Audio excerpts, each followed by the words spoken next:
So I feel like I asked the question and I keep asking the question again and again. Is Amber stupid enough to do the same things that she did with Shayla? Hey, I'm just asking. Let's go. In the beginning, when you love somebody and you're all in it. You just be so in love, right? Oh yeah. And then I'm like, wait, hold on, what happened to that? Yeah. You know, there are signs. You start to see things change and get suspicious, and then you find out he's cheating and leaving you. That's crazy. So, like, what kind of signs? Was he, like, coming home late, text messages? I started to think about all the things that was right in front of my nose that I couldn't even see. Where they really know, like which things? Because, okay, see, the text messages and the coming home late are regular signs. Those are the conventional signs that you'll see. I think the bigger things is like for me, Amber has gotten so much information, intel, even in things like even things like how Shayla behaved, the things that Shayla was actually doing, how Shayla was picking up for Anthony. I feel like those are bigger lessons for Amber than just the regular. You're always going to a text message here and there and coming home late.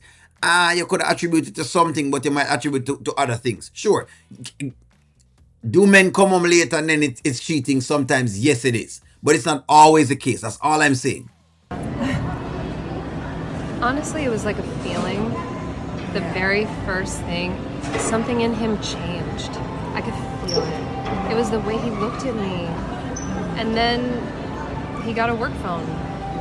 You know, you know each other's passcodes, and then all of a sudden he has a work phone that I don't have access to, that has photos on it with other people that I'm like, I don't really know if that's a work friend. Right. Exactly. See, now listen to Danielle. See, this is why I say that she can learn a lot from Danielle, because Danielle has realized that the conventional ways of cheating is no longer going to work for men like Ben and Anthony, because these men now have to be very sophisticated. They can't afford themselves to be using them personal phone and something goes on and then it gets hacked and then you have issues or whatever it is that going on, because they make a lot of money. She's realized that there are other ways into looking into this. Like she says, a feeling. And a lot of times the feeling is there, but it look like some of the time them Amber feeling just, me no know it leave, me no know something like that. Me no know, somebody feeling her up. Yeah. Some of the time I think somebody will feel up Amber. I think she just lose feeling into altogether. Look, love can make you really stupid sometimes, and I don't want you to be stupid like me. Seriously, if you think something's going on, once somebody is a snake, they might shed their skin, but they are still a snake. You hear that? That's why I said this is why she's the key to Amber. Because listen to how she speaks. She's there now because at this point in time, she look at it as she gets left with no money at all. But she understands the play that Ben have going on. And so she going to do all that she possibly can do. Now, the thing with a lot of the difference in the two communities that I see is that in, say, for example, the white community versus the black community. In the white community, women will put up with these things more than, say, women would in the black community. They just will, right? Them more will stick in, you know what I mean, with them family, and they'll spend time with the man, knowing that the man has been cheating, but they stay. Now, as to why, I think I want to question a lot of my white friends as to why would a woman stay even after these various times. But they have reasons. They have the reason as to why they stay. Now, in the black community, a black woman here and then she gone. Most of the times, when she gone. That's what's going on. And it is really important that you set boundaries and respect yourself. You are a beautiful woman and you deserve the best. Love it. She has said everything that I'm saying. It's like I've been saying all of this from before. The other day when I was talking about this, and people some of the times feel that I'm bashing Amber. I'm not. These are the things I'm saying. She's saying the same thing. Today I looked at it and people keep saying, no, Anthony and Shayla are not going to get back together. Okay, friends. Listen to me and listen to me again. Shayla is still coming into the house. Shayla is coming in there. You don't know what Shayla is going to do when you're not around. You don't know. Well, not because they have a child together means I'm going to cheat together. How do you know that?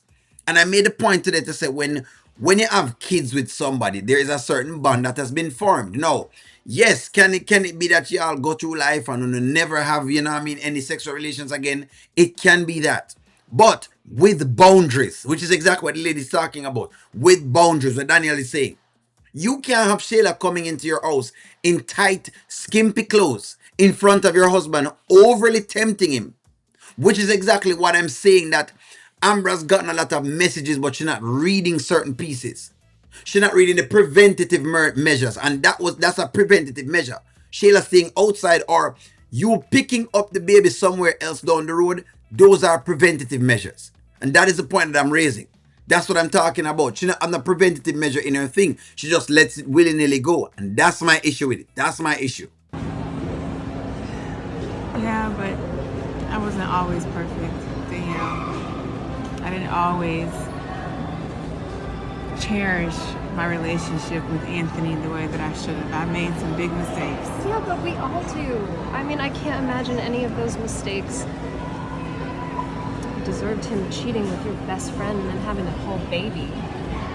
Come on. That's crazy. Yeah. Maybe they did. Maybe this was my karma. I don't know. I don't know. I'm just ready. And that's where the counseling comes in, because there's a lot of self-sabotage. You can't work self-sabotage in the midst of people trying to talk to you. But that's what I meant when I say Amber doesn't listen. She just doesn't listen. Listen, Amberites. I mean, no one to love her.